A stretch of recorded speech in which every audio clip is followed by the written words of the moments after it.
Hello dear students, হরে কৃষ্ণ। আজকে আমরা উইংসের page number 80 থেকে 84 করব, ঠিক আছে? উইংসের পেজ নাম্বার 80 খুললে তোমরা দেখতে পাবে যে অনেকগুলো ইনস্ট্রাকশন দেওয়া আছে। সেই ইনস্ট্রাকশনগুলো কি দেওয়া আছে, কি ব্যাপার বৃত্তান্ত তোমরা বাড়িতে পড়বে, কিন্তু আমি পড়ে নির্যাসটা বুঝে নিয়েছি। এবং আমাদেরকে আজকে শিখতে হবে রেগুলার ভার্ভ ও ইররেগুলার ভার্ভ। রেগুলার মানে হচ্ছে নিয়মিত এবং ইররেগুলার মানে হচ্ছে অনিয়মিত। বাংলাটা বললাম। এবারে আমরা চট করে বুঝে নেব যে কোন কোন ভার্ভগুলোকে রেগুলার বলে এবং কোন কোন ভার্ভগুলোকে ইররেগুলার বলে, ঠিক আছে?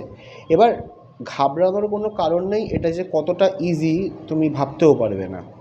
যে সমস্ত ভার্ভের সাথে ইডি যোগ হয়ে সেই ভার্ভগুলোর পাস্ট ফর্ম হয় তাদেরকে বলা হয় রেগুলার ভার্ভ। আর যে সমস্ত ওয়ার্ডের ভেতরে অবস্থিত ভাওয়েলটা চেঞ্জ হয়ে গিয়ে সেটা পাস্ট ফর্মে যায় সেটিকে বলা হয় হচ্ছে ইররেগুলার ভার্ভ। অনেক উদাহরণ আছে, আমি এখন তোমাদের বোঝবার সুবিধার্থে দুটো দুটো করে উদাহরণ দিচ্ছি, ঠিক আছে? ধরো ওয়াক আর আস্ক। ওয়াক মানে হচ্ছে হাঁটা আর আস্ক মানে হচ্ছে জিজ্ঞাসা করা। এই দুটোই ভার্ভ এবং এই দুটোর তুমি যদি পাস্ট ফর্ম করতে যাও তাহলে তোমাকে ওয়াকের সাথেও ইডি যোগ করতে হবে এবং আস্কের সাথেও ইডি যোগ করতে হবে, তাহলে ওয়াকড হবে এবং আস্কড হবে। তাহলে এই ভার্ভগুলোকে আমি কি বলবো? রেগুলার ভার্ভ বলবো। কারণ সংজ্ঞানুযায়ী ডি বা ইডি যুক্ত হয়ে যে ভার্ভ প্রেজেন্ট ফর্ম থেকে পাস্ট ফর্মে যায় তাকেই আমরা রেগুলার ভার্ভ বলি। দুটো উদাহরণ হলো। এবারে আসবো হচ্ছে ইররেগুলার ভার্ভে। ইররেগুলার ভার্ভের খুব দুটো ইজি এবং ডে টু ডে লাইফে ইংরাজি লেখাতে আমরা ভীষণ ব্যবহার করি। এরকম উদাহরণ নিই। একটা নিলাম হচ্ছে গেট, জিইটি গেট। আরেকটা নিলাম হচ্ছে সিং, SING সিং। এবার তুমি যদি গেটকে পাস্ট ফর্ম করতে চাও তাহলে তুমি কিন্তু ইডি যোগ করলে হবে না। গেটেড বলে কোনো শব্দ নেই। সিং গান গাওয়া, এর সাথে তুমি যদি ইডি যোগ করো সিঙ্গেড, সিংড, এরকম কোনো শব্দ নেই। তাহলে এগুলোকে পাস্ট ফর্ম করতে গেলে কি করতে হবে? এগুলোর ভেতরে অবস্থিত যে ভাওয়েল আছে সেইটাকে আমাদের চেঞ্জ করে দিতে হবে। গেটের ক্ষেত্রে কি হলো? গট, ইটা চেঞ্জ হয়ে গিয়ে ও হয়ে গেল। সিংয়ের ক্ষেত্রে কি হলো? স্যাং, আইটা চেঞ্জ হয়ে গিয়ে এ হয়ে গেল। তাহলে এটা হলো ইররেগুলার ভার্ভ। আশা করি তোমরা ভালোভাবে বুঝতে পেরেছো। বুঝতে না পারলে ভিডিওটিকে রিভাইন্ড করে নিয়ে আস্তে আস্তে আবার এইটুকু জায়গা দেখবে। এবারে আমরা চলে আসবো পাশের পেজে, পেজ নাম্বার 81। এই 81-এ অ্যাক্টিভিটি 7 আছে। এই অ্যাক্টিভিটি 7-এ একটি প্যাসেজ দেওয়া আছে। সেই প্যাসেজটি পড়ে আমাদের প্রশ্ন উত্তর ট্রু ফলস ইত্যাদি কিচ্ছু করতে হবে না। প্যাসেজটি পড়ে আমাদের ভার্ভগুলো খুঁজে বার করতে হবে। এবং দেখো তলাতে, প্যাসেজের তলাতে দুটো কলাম দেওয়া আছে, রেগুলার ভার্ভ, ইররেগুলার ভার্ভ। তাহলে যে ভার্ভগুলো রেগুলার ভার্ভ সেগুলো রেগুলার ভার্ভের বক্সে কলামে বসাবো, আর যেগুলো ইররেগুলার ভার্ভ সেগুলো তার বক্সে কলামে বসাবো। আমরা চট করে প্যাসেজটা পড়ে নিই।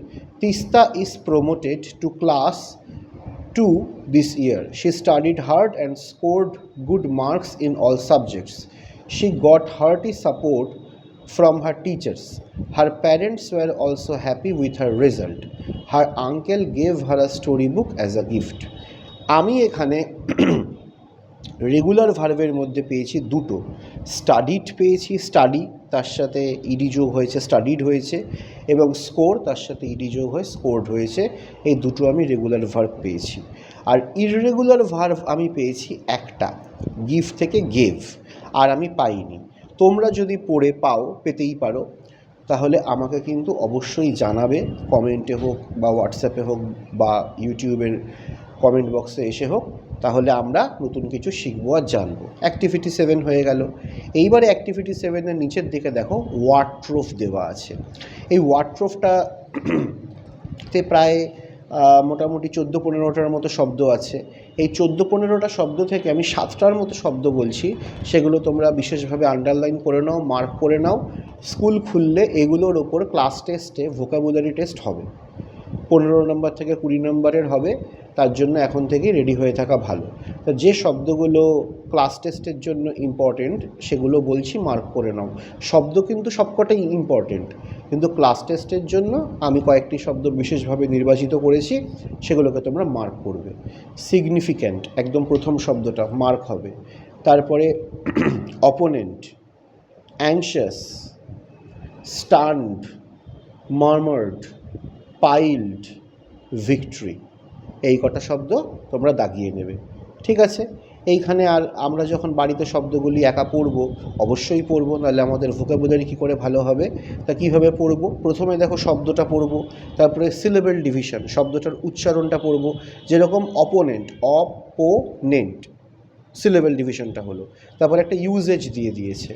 ইউজেজ মানে কি? একটা মেক সেন্টেন্স করে দিয়েছে, শব্দটাকে একটা ব্যবহার করে একটা বাক্য রচনা করা হয়েছে। The two brothers are playing in the opponent teams, দুই ভাই দুটি বিরোধী দলে খেলছে। অপোনেন্ট মানে বিরোধী, প্রতিপক্ষ। তারপরে তার সিনোনিম যে সিনোনিম সেটাও দিয়ে দিয়েছে, মানে সমর্থক শব্দ, অপোজিট সাইড, কম্পিটিশন, কম্পিটিটর ইত্যাদি, দেখো সিনোনিম দিয়ে দিয়েছে। তা তোমরা খুব ভালো করে শব্দটি পড়বে, তার বাংলা মানেটি জানবে এবং সিনোনিম, এই তিনটের ওপর বেস করে তোমাদের ক্লাস টেস্ট হবে। এবারে আমরা চলে আসব পেজ নাম্বার 84-এ। 84 আমরা চলে এসেছি এই পেজে আমরা খুব মনোযোগ সহকারে শুনবো। এখানে তিনটে আমাদের অ্যাক্টিভিটি করতে হবে, অ্যাক্টিভিটি 8, অ্যাক্টিভিটি 9, অ্যাক্টিভিটি 10। অ্যাক্টিভিটি 8-এ ফিল ইন দ্য ব্ল্যাঙ্কস আছে। এবার এই ফিল ইন দ্য ব্ল্যাঙ্কসে কী বলেছে আমাদেরকে, এর হেল্প বক্সটা এর আশেপাশে দেওয়া নেই। এই যে ওয়ার্ড্রোভের 14টার মতো শব্দ আছে সেইখানে দেওয়া আছে, তা সেইখান থেকে কোন কোন শব্দটা উত্তর হবে দেখো, এবং তোমরা এর বাংলা মানেগুলো চাইলে খাতায় লিখে রাখতে পারো। Aladdin did a miracle with his magic lamp. Miracle মানে কি? আশ্চর্যজনক, জাদুই কোনো মানে কাণ্ড, সেটা আলাদিন করেছে। উত্তর হবে মিরাকেল, বইতে আছে, ওয়ার্ড্রোভে আছে। সবকটা যে কটা শব্দ আমি বলছি ফিল ইন দ্য ব্ল্যাঙ্কসের উত্তর হিসেবে, প্রত্যেকটাই কিন্তু ওয়ার্ড্রোভে আছে। They took the uneven road to climb the hill top. এইখানে বইতে একটা প্রিন্টিং মিস্টেক চোখে পড়লো, অন্তত আমার কাছে যে কপিটা আছে। দে টুক দ্য ড্যাশ আছে তো, তারপরে ড্যাশের পরে রোড বসতো, সেই রোডটা বসেনি, উত্তর হবে আনইভেন। আর প্রিন্টিং মিস্টেকে রোড এই শব্দটা মিস হয়ে গেছে। তোমরা পারলে রোড শব্দটা লিখে রাখবে, তাহলে মানেটা যথাযথ বোঝাবে। The team worked hard for the victory. দলটি খুব কঠোর পরিশ্রম করলো, কেন? জিতবে, ভিক্টরি। ভিক্টরি মানে জয়, জেতা। The audience cheered up when the celebrity entered. Celebrity মানে সিনেমা জগতের হোক বা নাম করা খ্যাতনামা কোনো জগতের লোককে সেলিব্রিটি বলে, যাকে নিয়ে আমরা সেলিব্রেট করি, আনন্দ উদযাপন করি, তাকেই আমরা সেলিব্রিটি বলতে পারি। এবার সেই সেলিব্রিটি যখন এসেছে, প্রবেশ করেছে, তখন অডিয়েন্স চিয়ার্ড আপ করে উঠেছে, সবাই হাততালি দিয়েছে, উল্লাস প্রকাশ করেছে, এটাকে চিয়ার্ড বলে। চিয়ার তার সাথে ইডি যোগ করে চিয়ার্ড হয়েছে, তাহলে এটা হয়ে গেল রেগুলার ভার্ব। কিন্তু the audience cheered up when the celebrity entered. এবারে আমরা চলে আসবো অ্যাক্টিভিটি 9-এ। অ্যাক্টিভিটি 9-এ আমাদের কী করতে হবে? এইখানে যে প্রশ্নগুলি, স্টেটমেন্টগুলি দেওয়া আছে, সেইখানে ওয়ার্ড্রোভে ব্যবহৃত শব্দগুলিকে ব্যবহার করেছে, দেওয়া শব্দগুলিকে ব্যবহার করেছে। এই শব্দগুলির অপোজিট আমাদেরকে লিখতে হবে। আমরা কি করব? The girl cut her hand in the uneven glass. আনইভেনের তলে আন্ডারলাইন করেছে, তাহলে আমরা গ্লাসের পাশে একটা ড্যাশ দেব, ড্যাশ দিয়ে আনইভেনের, দেখি তো আনইভেনের কোনটা হয় এর বিপরীত শব্দ? Huge, insignificant, loss, discourage, even. Uneven মানে অসমান, ইভেন মানে সমান, তাহলে ড্যাশ দিয়ে আমি কি লিখব? ইভেন। এবারে চলে আসবো দ্বিতীয়তে। We cheered for team India. Cheered মানে উল্লাস প্রকাশ করা, আর ডিসকারেজ মানে উল্লাসের ঠিক উল্টো, মানে দুও দেওয়া, ভালো খেলছে না, একদম চলে যাক বাড়িতে, ডিসকারেজ করা, মনোবল ভেঙে দিচ্ছে, তাহলে ডিসকারেজ হবে। দেখবে তোমাদের হেল্প বক্সে ডিসকারেজেস করে দিয়েছে, ওই এসটার দরকার নেই, ওই এসটাকে তোমরা কেটে দিতে পারো, এখানে ডিসকারেজই হবে। His victory made him a hero. Victory মানে জয়, পরাজয় তাহলে কি? লস, হয়ে গেল। Teacher plays a significant role. Significant মানে গুরুত্বপূর্ণ, আর ইনসিগনিফিক্যান্ট মানে যেটা গুরুত্বপূর্ণ নয়, তাহলে উত্তর হবে insignificant. Rinku it's very little, little মানে অল্প, আর দেখো হেল্প বক্সে ফার্স্টে হিউজ আছে, হিউজ মানে অনেকটা, তাহলে লিটিলের অপোজিট হবে হিউজ, হিউজ হবে হচ্ছে এখানে উত্তর। এইবারে আমরা আসবো হচ্ছে অ্যাক্টিভিটি 10-এ। অ্যাক্টিভিটি 10-এ 4টে শব্দ দিয়েছে, 4টে শব্দ দিয়ে আমি বাক্য রচনা লিখিয়ে দিয়েছি 4টে। আমি চাইবো তোমরা এই 4টে বাক্য রচনা লেখো, কারণ এগুলো এমনভাবেই লেখা, এমন এমন শব্দ নির্বাচন করেছি যেগুলো তোমাদের স্পেলিং সহ মুখস্থ করতে কোনো অসুবিধা হবে না। তাহলে প্রথম শব্দটা কি দেখি, victory. In the war India got victory, যুদ্ধে ভারত জয়লাভ করেছিল। Enough, he has not enough money in his pocket, enough মানে যথেষ্ট, তার পকেটে যথেষ্ট টাকা পয়সা নেই। চিয়ার্ড, চিয়ার্ড মানে একটু আগেই বললাম, they cheered for their favourite football team, তারা তাদের ফেভারিট ফুটবল টিমের জন্য উল্লাস প্রকাশ করছে। সিগনিফিক্যান্ট, সিগনিফিক্যান্ট মানে গুরুত্বপূর্ণ। এআই, এআই শব্দটা আমরা আজকাল খুব শুনছি। এআই মানে কি, আর্টিফিশিয়াল ইন্টেলিজেন্স, আর্টিফিশিয়াল মানে কৃত্রিম, আর ইন্টেলিজেন্স মানে বুদ্ধিমত্তা, কৃত্রিম বুদ্ধি। তাহলে সেই কৃত্রিম বুদ্ধিমত্তা AI will play a significant role in the near future, আসন্ন ভবিষ্যতে এই এআই বা কৃত্রিম বুদ্ধিমত্তা একটি গুরুত্বপূর্ণ ভূমিকা পালন করবে। ঠিক আছে, তাহলে আমাদের অ্যাক্টিভিটি 10 শেষ হলো, পেজ নাম্বার 84 অবধি হলো।